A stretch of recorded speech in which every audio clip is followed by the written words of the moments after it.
الجمهورية الجزائرية. الشكر هذا يبقى في تاريخ الجزائر، ما عمره يتنسى. الشعب الجزائري والطب الجزائري والسلطة الجزائرية ومستشفى زميلي، المدير ديالها، الطاقم ديالو، كل شيء ديالو. الحمد لله. شكرا.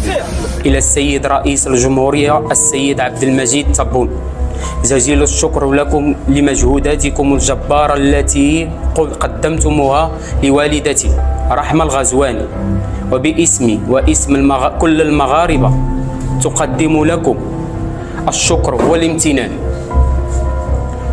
وفي هذا السياق، إلا أن هناك طلب واحد يا سعادة الرئيس، إلا أن هو نقل الحاجة الأم رحمة الغزواني من مطار الهواري بومدين إلى المغرب بواسطة طائرة، وخطوتكم هذه ستكون شرفا وفخرا للجزائر.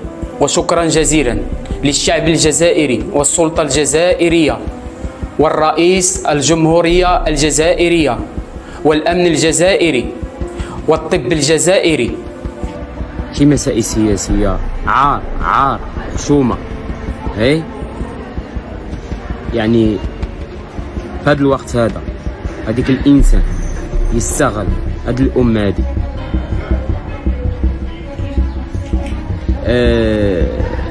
أنا ما أقدرش نوضح بزاف د الحاجات. بالحق تم استغلال الأم ديالي من طرف السياسيون العسكري الجزائري باش يكون الأمر واضح. ولا زاد طلعت شي حاجة أخرى ولا زاد شي حاجة أخرى أكثر غنزيد عندي ما نقول، والأمور واضحة موثقة. راه ضحكت عليكم على هذيك السياسيون، اقسم بالله لا ضحكت. السلام عليكم خالتي خياتي، ان شاء الله جيسبر كما راكم ملاح. جدد لكم معايا، مرحبا بكم في قناتي المتواضعه. بون نبداو باول خبر لو داير حاله وبحثوا لي بزاف ليليانا هضري دونك انا هنا باش نهضر فوالا على هذاك الحمروكي اونتر بارونتيز اللي يماه مرضت في الطياره وجابوها الجزائريين وداوها في سبيطار جزائري وقاموا بها وكل حاجه باطل وبرات ودعات وهنا هو جا وشكر وناناني ونانا لحقوها حتى لبلادهم. يا بخي غير الحق يتبدل له ماسك. هذا معروف حقيقة. أنا دائما نقول نكرر، حاشا برك المغاربة المسلمين الأحرار هذوك حاشاهم كيما ريافة وكيما أنا نهضروا على الفئة المنافقة، الفئة تاع بني صوص، فئة فضالة الخليجيين وما إلى ذلك. والله موقف يقشعر له البدن صراحة. قمة النذالة، قمة النفاق، قمة نكران الجميل. هنا نتذكر قول الرسول عليه أفضل الصلاة والسلام: 4 من كن فيه كان منافقا خالصا، من كانت فيه خصلة منهن كانت فيه خصلة من النفاق حتى يدعها.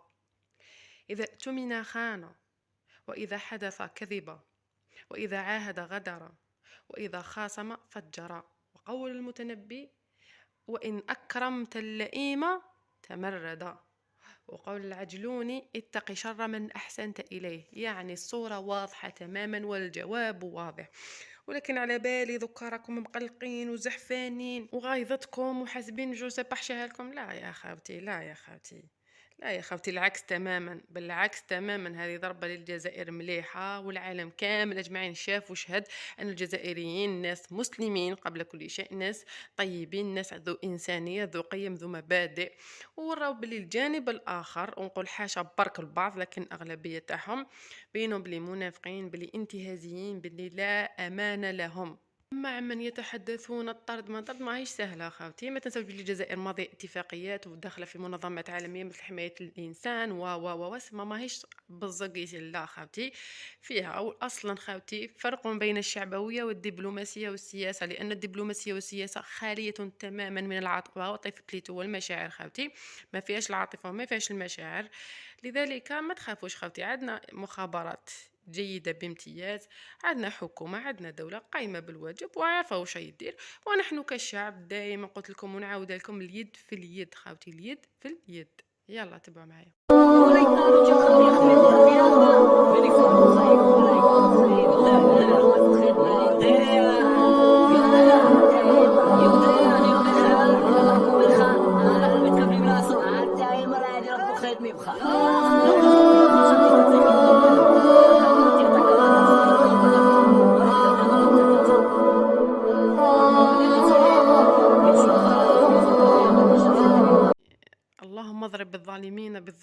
وخرجنا منهم سليمين. راكم تشوفوا شنو صاري، ومازال هذو دعاوي أرض الشهداء المسقية بدماء طاهرة زكية. يا رب يرحم الشهداء. يلا تبعوا معايا.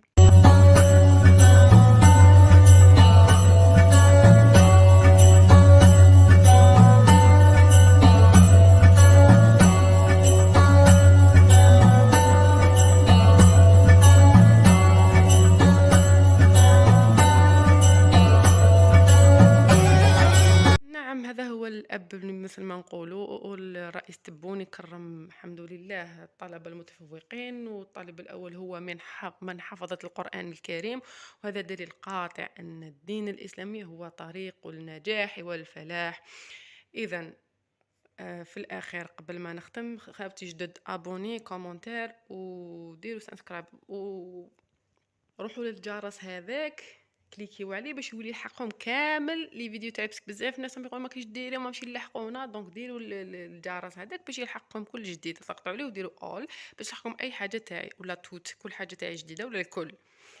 هكا خاوتي. وفي الاخير انا كشفتكم عرفتكم عاملين فيها ناصيبين حريقه تحريككم كلكم.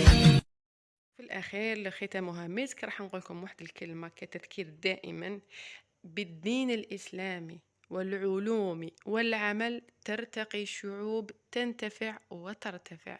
نهاركم مبروك خاوتي، جوزوها بيان. مازالوا بزاف على بالي ما درناش الخارجات الاخيره للتبون في لاشين والبرتغال وقطر، وما درناش كحوصله وكنتيجه وكاثار، وما درناش بزاف امورات. اليوم ايضا جات اللجنه الصينيه اللي حيفتحوا مستشفى جديد باش يخدموا الانسولين في الجزائر، وتولي من الجزائر نصدروها للدول الافريقيه. وكاين بزاف امورات راح نتحدث عليهم في باقي الفيديوهات. واي حاجه راكم حابين نهضروا عليها خلوا لي في التعليقات. نهاركم مبروك.